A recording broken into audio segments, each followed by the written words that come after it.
Ticket 43 അതുപോലെ നമ്മുടെ fireman എന്നീ ചിത്രങ്ങൾ കുറിച്ച് നേരത്തെക്കേടായ ഒരു പ്രസ്താവന ചില ഓൺലൈൻ മാധ്യമങ്ങളിൽ വന്നിട്ടുണ്ടായിരുന്നു. അതിനെക്കുറിച്ച് എന്താണ് പറയാൻ?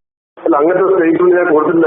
ഞാൻ പറഞ്ഞത് ഈ വർഷം ഞാൻ മാതൃഭൂമി ചാനലിലും ഒരു ചർച്ച ഉണ്ടായിട്ടുണ്ട്. മാതൃഭൂമി ചാനലിൽ ഞാൻ പ്രൊഡ്യൂസേഴ്സിന്റെ സിയാദ് നോക്കണം, ഡിസ്ട്രിബ്യൂട്ടേഴ്സിന്റെ സിയാദ് നോക്കണം, പ്രൊഡ്യൂസേഴ്സിന്റെ രഞ്ജിത്ത്, ഞങ്ങൾ 3 ചാനൽ ചർച്ചയിൽ പറഞ്ഞാൽ ഈ വർഷം ഇറങ്ങിയ ഒരു പടങ്ങളും അന്യഭാഷാ ചിത്രങ്ങൾ വരെ ഓടിയില്ല.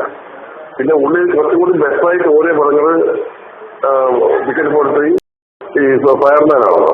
അത് ഒരു എബോ എവറേജിൽ പോയിട്ടുണ്ട്. ഒരിക്കലും അങ്ങനെ പടം ഒടിയാകുമ്പോൾ പടം ഫ്ലോപ്പ് എന്ന് പോയില്ല. എബോ എവറേജിൽ 2 പടം പോയിട്ടുണ്ട്. ഈ വർഷം ഇറങ്ങിയ മലയാള പടത്തിന്റെ എബോ എവറേജ് പോയ 2 പടമാണ്. അത് ഇറ്റുമല്ല, അതിപ്പം അത് നമുക്ക് എവിടെ തുറന്ന് വന്നിട്ടൊന്നും ഇറ്റില്ല. എബോ എവറേജ് പോയ പടമാണ്. ആ പടം ഇട്ടുണ്ടാകുന്ന ഇപ്പം കേരളത്തിലെ തിയേറ്ററുകൾ പിടിച്ചിരിക്കുന്നു. തിയേറ്റേഴ്സിൽ ആ പടം ഇപ്പോൾ ഓടിക്കൊണ്ടിരിക്കുന്നുണ്ട്. കാരണം വേറെ പടങ്ങളില്ല. അത്യാവശ്യം ജനസിലുണ്ടെന്ന് ആ പടം ഓടുന്നത്. അതുകൊണ്ട് ഞാൻ ഇഷ്ടമല്ല, സൂപ്പർ ഹിറ്റ് എന്ന് പറഞ്ഞാൽ ഞാൻ പറയുന്ന ആളില്ല. എപ്പോഴും ഒരു പടം പൊടിയല്ല, ഒരു ഫ്ലോപ്പല്ല.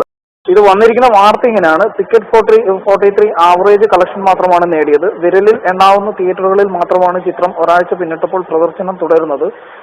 ഫയർമാനും ഇതേ അവസ്ഥയാണ്. വിജയമെന്ന് പറയുന്ന ഫയർമാൻ കേരളത്തിൽ ഉടനീളം 3ാമത്തെ ആഴ്ച പിന്നിടുമ്പോൾ ആകെ നേടിയത് 2,50,00,000 രൂപ മാത്രമാണ്. ഇനി ഒരാഴ്ച തികച്ചാലും ഫയർമാൻ വിജയമാവില്ല. അത് താങ്കൾ പറഞ്ഞതായിട്ടുള്ള രീതിയിലാണ് പ്രസ്താവന.